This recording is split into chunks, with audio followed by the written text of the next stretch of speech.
This is Honorable Mliswa getting a cheese cup and a shave at Katanga pahasha pajuraho Norton munomu kuisamari munzvimbo not kubutamari munzvimbo andigerwe maharare ndogerwa neghetto youth ndiko kwa kurarama kwavanoitaoka komadini kusapotawo venyu muchigerwa mumaraini menyu not kubuda mumaraini.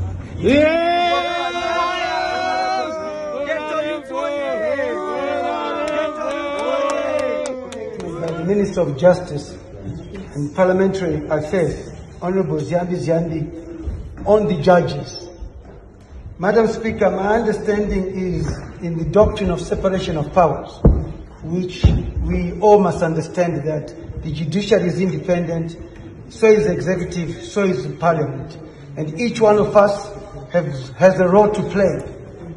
What I really want to understand and what the minister must do is to come with a ministerial statement to explain why, when the matter is sub judice, he decided to comment on it. Now that the matter has been appealed, already the judges that are handling this matter are already compromised, they're under threat.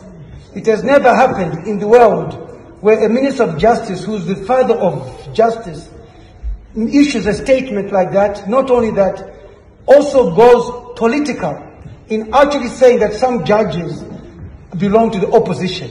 We never knew anything about that any judge belongs to the opposition. As much as we believe that his discharge of duty as a minister is for the interest of the people of Zimbabwe. It is important that the minister comes and issues a ministerial statement because there is now a constitutional crisis in the country pertaining to that. And it is important that that statement will be able to get us a chance because his credibility and the credibility of the justice delivery system of Zimbabwe, which must exercise judicial prudence, has failed by one person. And I think it is important he does right for the country, puts the country first, and hence his resignation. But before that, it would be good for us to hear what he has to say pertaining to that. Thank you, Madam Speaker. Honorable Minister, I would like to urge you to ask that tomorrow, as a question of to ask that tomorrow on question time.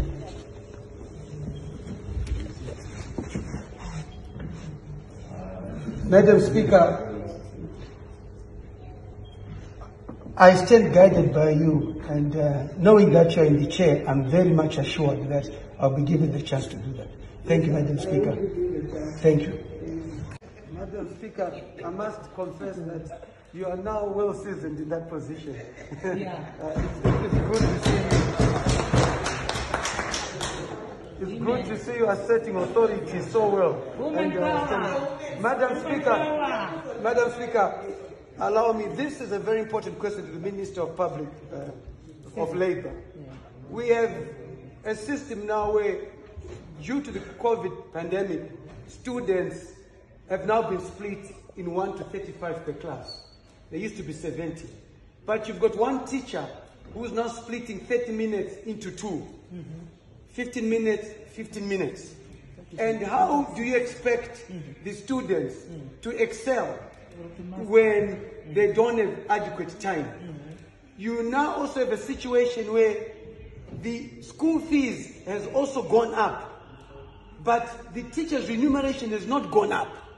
And the Public Service Commission is responsible for all this. Can the Minister of Labour explain to us how they intend to ensure that there are more teachers who can cover up for this split which is happening, and the remuneration of the teachers as well? This is solely under the ambit of the Public Service Commission, which the Minister of Labour presides over. Thank you. Thank you for entertaining this question, which is very important in the Second Republic. It's about the selective application of the law. I'm glad it's about the selective application of the law. The recent judgment by Judge Tapi, even said that the Prosecutor General must go back to law school in his judgment. It's there, it's in the public. For a judge to issue such a statement talks about the failure of the Prosecutor General's office to conduct its duties. That's a big statement. And what is the minister doing about that statement from a judge who is saying the Prosecutor General must go back to law school? I am a victim of victimization. I've been arrested 76 times, acquitted 76 times. And you say it here that if you've been acquitted, that's victimization. So why is victimization carrying on? The record is there on my acquittals. Any system which has so many acquittals over one person must be re-examined from the police general, because there are three pillars which are different. The police arrest, the prosecution prosecutes, and the judiciary issues a judgment. So with such a record, what have you done, Minister, in ensuring that the Prosecutor General, after that judgment, which is public, which you know yourself, castigated the Prosecutor General for selective application of the law and bringing cases to court which don't mean anything? So to me, it is important for you to respond to that judgment.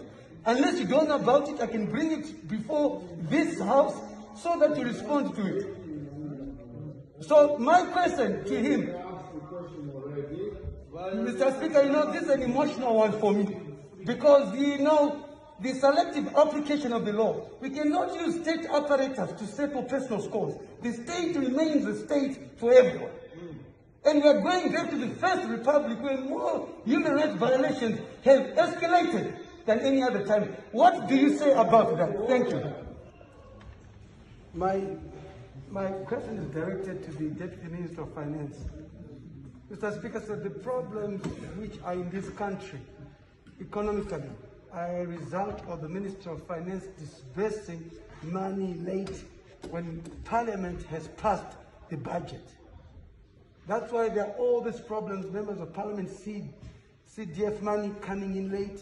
When it comes in late, inflation, they've also eaten into it. What measures are you taking to ensure that you disburse the money timelessly so that inflation does not eat into it across the board?